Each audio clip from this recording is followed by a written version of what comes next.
ಎಲ್ಲರಿಗೂ ನಮಸ್ಕಾರ. ಇವತ್ತಿನ ವಿಡಿಯೋದಲ್ಲಿ ಕರ್ನಾಟಕ ರಾಜ್ಯ ಸಹಾಯಕ ಪ್ರಾಧ್ಯಾಪಕರ ಅರ್ಹತಾ ಪರೀಕ್ಷೆ ಕೆಸೆಟ್ 2023ರ ಡಾಕ್ಯುಮೆಂಟ್ ವೆರಿಫಿಕೇಷನ್ ಬಗ್ಗೆ ಒಂದು ಮಾಹಿತಿಯನ್ನು ಕೊಡ್ತಾ ಹೋಗ್ತೇನೆ.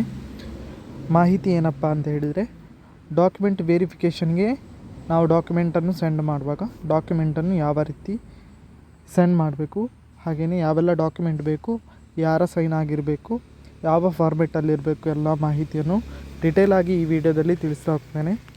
ವಿಡಿಯೋವನ್ನು ಸ್ಕಿಪ್ ಮಾಡದೆ ಪೂರ್ತಿಯಾಗಿ ನೋಡಿ. ಹಾಗೆಯೇ ಇದುವರೆಗೆ ಯಾರು ನಮ್ಮ ಚಾನಲನ್ನು ಸಬ್ಸ್ಕ್ರೈಬ್ ಮಾಡ್ಕೊಳ್ಳಿಲ್ಲ, ಸಬ್ಸ್ಕ್ರೈಬ್ ಮಾಡ್ಕೊಳ್ಳಿ ಅಂತ ಹೇಳ್ತಾ ಬನ್ನಿ ಇವತ್ತಿನ ವಿಡಿಯೋವನ್ನು ಶುರು ಮಾಡೋಣ. ನಮಗೆಲ್ಲ ತಿಳಿದಿರುವ ಹಾಗೆ ಕರ್ನಾಟಕ ರಾಜ್ಯ ಸಹಾಯಕ ಪ್ರಾಧ್ಯಾಪಕರ ಅರ್ಹತಾ ಪರೀಕ್ಷೆ ಕೆಸೆಟ್ ಎಕ್ಸಾಮ್ ಜನವರಿ 13, 2024ರಂದು ನಡೆಸಿದರು. ಇದರ ತಾತ್ಕಾಲಿಕ ಕೀ ಆನ್ಸರನ್ನು ಈಗಾಗಲೇ ವೆಬ್ಸೈಟಲ್ಲಿ ಪ್ರಕಟಿಸಲಾಗಿದೆ. ಯಾರೆಲ್ಲ ತಾತ್ಕಾಲಿಕ ಫೈನಲ್ ರಿಸಲ್ಟಲ್ಲಿ ಯಾರೆಲ್ಲ ಬಂದಿದ್ದಾರೆ ಅಂದರೆ ತಾತ್ಕಾಲಿಕ ರಿಸಲ್ಟ್ ಏನು ಬಿಟ್ಟಿದ್ದಾರೆ ಅದರಲ್ಲಿ ಯಾರೆಲ್ಲ ಅರ್ಹರಾಗಿದ್ದಾರೆ ಅವರಿಗೆ ಕೆಇಯಿಂದ ಹೊಸ ಸರ್ಟಿಫಿಕೇಟ್ ಅಂದರೆ ಈ ಸರ್ಟಿಫಿಕೇಟನ್ನು ಬಿಡುಗಡೆ ಮಾಡಲಾಗುತ್ತೆ.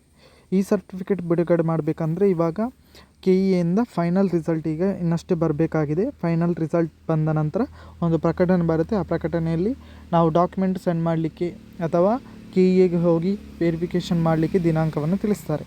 ಸೊ ಕೆಇಗೆ ಹೋಗಿ ನಾವು ಅಥವಾ ಆನ್ಲೈನ್ ಮೂಲಕ ಡಾಕ್ಯುಮೆಂಟ್ ವೆರಿಫಿಕೇಷನ್ ಮಾಡಬೇಕಿದ್ರೆ ಡಾಕ್ಯುಮೆಂಟ್ಗಳು ಯಾವುದೆಲ್ಲ ಬೇಕು ಮತ್ತು ಅದು ಯಾವ ಫಾರ್ಮೆಟಲ್ಲಿ ಇರಬೇಕು ಅನ್ನೋ ಮಾಹಿತಿಯನ್ನು ಕೆಇ ಅವರು ನಮಗೆ ಈಗಾಗಲೇ ತಿಳಿಸಿದ್ದಾರೆ. ಮೊದಲಿಗೆ ಈ ಸರ್ಟಿಫಿಕೇಟ್ ಪಡ್ಕೋಬೇಕಂದ್ರೆ ಯಾವುದೆಲ್ಲ ಡಾಕ್ಯುಮೆಂಟ್ಗಳು ಬೇಕು ಅನ್ನೋದನ್ನು ಆಲ್ರೆಡಿ ವಿಡಿಯೋ ಮಾಡಿದ್ದೇನೆ, ಆದರೂ ಇದರಲ್ಲಿ ಒಮ್ಮೆ ತಿಳಿಸ್ತಾ ಹೋಗ್ತೇನೆ. ಯಾವುದೆಲ್ಲ ಡಾಕ್ಯುಮೆಂಟ್ ಬೇಕು ಅಂತ ನೋಡೋದಾದರೆ, ನಾವೇನು ಅಪ್ಲಿಕೇಶನ್ ಫಾರ್ಮ್ ನಮ್ಮ ಹತ್ರ ಏನಿದೆ ಅದರ ಒಂದು ಜೆರಾಕ್ಸ್ ಕಾಪಿ ಬೇಕು. ಅಂಚೆ ಕಚೇರಿಯ ಒಂದು ಏನು ಪೇಮೆಂಟ್ ಮಾಡಿದ್ದೇವೆ, ಫೀಸ್ ಪೇಮೆಂಟ್ ಮಾಡಿದ್ದೇವೆ ಅದರ ಕಾಪಿ ಬೇಕು. ಅಭ್ಯರ್ಥಿ ಹೆಸರು ಮತ್ತು ಪೋಷಕರ ಹೆಸರನ್ನು ಪರಿಶೀಲಿಸಲು SLC ಅಂಕಪಟ್ಟಿ ಬೇಕು ಅಂತ ಹೇಳಿದ್ದಾರೆ. ನಾವು ಯಾವ ಕೆಟಗರಿಗೆ ಸೇರಿದ್ದೇವೆ, SC ST ಅಥವಾ ಯಾವ ಕೆಟಗರಿಗೆ ಸೇರಿದೆ ಅಂತ ನೋಡಲಿಕ್ಕೆ ಜಾತಿ ಮತ್ತು ಆದಾಯ ಪ್ರಮಾಣ ಪತ್ರ ಬೇಕಾಗುತ್ತೆ. ಹಾಗೆಯೇ ವಿಶೇಷಚೇತನ ಅಭ್ಯರ್ಥಿಗಳಿಗೆ ಅವರ ಸರ್ಟಿಫಿಕೇಟ್ ಬೇಕು. ತೃತೀಯ ಲಿಂಗ ಅಭ್ಯರ್ಥಿಗಳಿಗೆ ಅವರಿಗೆ ಸಂಬಂಧಪಟ್ಟ ಪ್ರಮಾಣ ಪತ್ರ ಬೇಕು. ಹಾಗೆಯೇ ಅಂತಿಮ ವರ್ಷ ಸ್ನಾತಕೋತ್ತರ ಪದವಿಯ ದೃಢೀಕೃತ ಅಂಕಪಟ್ಟಿ ಬೇಕಾಗ್ತದೆ. ಪರೀಕ್ಷೆಯ ಪ್ರಮಾಣ ಪತ್ರ, ರಿಸಲ್ಟ್ ಶೀಟ್ ಮತ್ತು ಸ್ನಾತಕೋತ್ತರ ಪದವಿ ಅಂಕಪಟ್ಟಿಯನ್ನು ಸಲ್ಲಿಸಬೇಕಾಗುತ್ತೆ. ಸೊ ಇದೆಲ್ಲ ಡಾಕ್ಯುಮೆಂಟನ್ನು ನಾವು ಕೆಇಯಿಂದ ಫೈನಲ್ ರಿಸಲ್ಟ್ ಬಂದ ನಂತರ, ಪ್ರಕಟಣೆ ಬಂದ ನಂತರ ನಾವು ಕಳಿಸಬೇಕಾಗುತ್ತೆ.